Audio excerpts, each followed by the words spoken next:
আজকে বাংলাদেশে বিচার বিভাগের স্বাধীনতা প্রতিষ্ঠা, আইনের শাসন প্রতিষ্ঠা এবং মানবাধিকার প্রতিষ্ঠার পথে একটা ঐতিহাসিক দিন।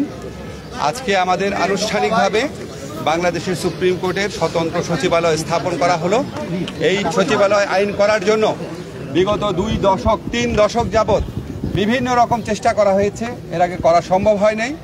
আমাদের অন্তর্বর্তীকালীন সরকার, আমাদের মাননীয় প্রধান উপদেষ্টা ডক্টর মোহাম্মদ ইউনূসের নেতৃত্বে এই আইনটা পাশ হয়েছে এবং এটার পিছনে আমাদের চিফ জাস্টিস, মাননীয় চিফ জাস্টিস বিচারপতি রেফাত আহমেদ, উনি প্রথম থেকে অত্যন্ত উদ্যোগী ভূমিকা পালন করেছেন, আমাদের এনকারেজ করেছেন, গাইড করেছেন।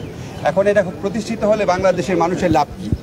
লাভটা হচ্ছে, আপনারা আগে সবসময় শুনতেন যে অধস্তন আদালত যে আছে, ট্রায়াল কোর্ট আছে।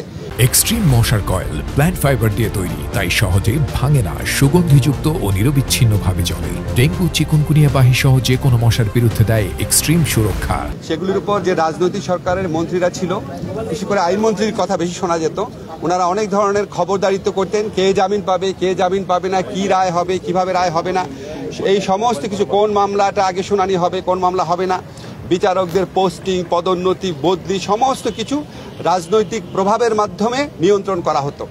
এখন আর রাজনৈতিক প্রভাব থাকবে না। এটা আইন মন্ত্রণালয়ের কাছ থেকে সম্পূর্ণভাবে বাংলাদেশের সুপ্রিম কোর্টে যে প্রধান বিচারপতি আছেন, ওনার নেতৃত্বে যে সচিবালয় আছে সেখানে ন্যস্ত করা হয়েছে।